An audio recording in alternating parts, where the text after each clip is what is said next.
Ce matin, Malcolm, 9 ans, et sa petite sœur, Mélia, se préparent pour un week-end dont ils se souviendront. Mon maillot de bain pour partir à l'île de Coco. Cela fait 3 ans qu'ils vivent avec leurs parents à l'île Maurice, un paradis pour eux. Tu pars souvent en vacances? Enfin, c'est pas vraiment des vacances, c'est un week-end. Et on a toujours l'impression de partir en vacances. Malcolm, la petite Mélia, Aurélie, la maman, Judicaël, le papa, Ouais, c'est bon. Mathéo, t'es prêt, chérie? Oui. On y va? et enfin Mathéo, l'aîné. Ils partent ce week-end sur une île privée, tous ensemble. Bon, on va se faire plaisir, que du plaisir.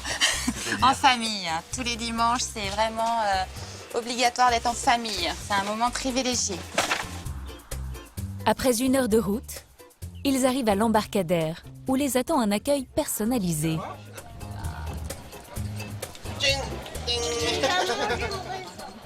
L'impression d'avoir une petite vie de star. Non, c'est top. On profite de tout ce qu'on a autour de nous. On a vraiment cette chance-là. Vous avez vu le lagon, les différents de bleu sur l'océan, comment c'est magnifique? Waouh! Pour 1 000 €, ils vont passer le week-end sur l'île, un plaisir qu'ils s'offrent une fois par an. Judicaël et Aurélie ne sont pas millionnaires. À eux deux, ils gagnent 5 000 € par mois. Mais ici, le salaire moyen est de moins de 300 €. Alors la famille a un niveau de vie bien supérieur à celui qu'elle aurait en France. Judicaël, le papa, est originaire de La Réunion. Il a quitté l'île à l'âge de 4 ans, direction Le Mans, en métropole. C'est là qu'il rencontre Aurélie quelques années plus tard.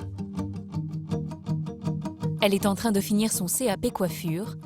C'est le coup de foudre. Je l'ai emmené à la patinoire. Et voilà, donc qui dit patinoire, ça a bien patiné. Et voilà, depuis ce jour-là, on s'est jamais plus quitté. Ça fera 24 ans qu'on est ensemble, donc une belle histoire d'amour qui a commencé de bonne heure. Et aujourd'hui, voilà. Continue. Et qui continue. Avec une famille. Avec ces petits bouts de chou là. Quand Judicaël a voulu retourner à La Réunion, Aurélie l'a suivi. Ensemble, ils ouvrent plusieurs salons de coiffure. Mais en 2014, ils font faillite et perdent leur commerce. Loin de se laisser abattre, les Français décident de se donner une nouvelle chance à l'île Maurice. En fait, on a notre troisième vie, je dirais. On a une vie en France, donc en France métropolitaine. On a eu une vie à La Réunion. Et aujourd'hui, on est sur notre troisième vie à l'île Maurice. Donc là, on est vraiment dans cette vie d'expatriés, de Français expatriés à l'étranger. Un bouleversement pour les enfants qui doivent tout quitter pour une île qu'ils ne connaissent pas. Bon, au début, quand j'étais à La Réunion, quand mes parents ont dit qu'on allait partir à Maurice, j'étais stressée, j'avais peur de changer. Et ensuite, je suis arrivée ici et je me suis convenue, c'était très bien ici. Pourquoi? Je me suis fait plein de nouveaux copains, j'ai découvert plein d'endroits. C'est extraordinaire ici. Ici, toute la famille est repartie à zéro. Pour s'installer sur l'île Maurice, Judicaël et Aurélie ont emprunté 35 000 € à leur famille. De quoi lancer leur nouveau salon de coiffure. On va dégrader ces parties-là. Oui, si votre souhaite garder la longueur, moi je vous conserve votre longueur. Aurélie est la seule coiffeuse française de l'île. Pour avoir un permis de travail, elle a dû prouver qu'elle apportait une plus-value au pays, car l'île Maurice protège les emplois de ses citoyens. Il faut savoir qu'en fait, à Maurice, les coiffeuses étrangères sont interdites. On n'est pas là pour venir prendre le travail des Mauriciens, donc pas de concurrence. Donc ils vont vous faire rentrer que si vous avez un concept, vraiment quelque chose d'innovant à apporter à l'île. Voilà, et donc il ne faut pas qu'on soit en compétition, même pas au niveau des tarifs, il faut que ça reste vraiment quelque chose de luxe et qui ne soit pas en compétition avec eux. Cette innovation, ce sont les ciseaux qu'Aurélie utilise.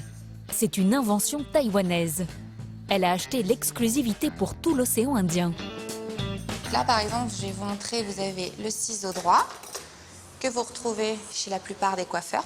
Là, on a un ciseau pour dégrader que je peux justement venir superposer à mes ciseaux, qui me fait 2 ciseaux en un. Entendu. D'accord. Aurélie peut ainsi fixer jusqu'à 3 paires de ciseaux. L'intérêt, un gain de temps puisqu'elle coupe, dégrade et effile les cheveux d'un seul geste. Grâce à cela, elle peut se permettre de faire payer sa coupe 10 fois plus cher que les coiffeurs locaux. Ça vous plaît? Absolument. À ce tarif, les clients du salon sont les expatriés de Lille ou des vacanciers de passage. Résultat, un chiffre d'affaires de 12 000 € par mois.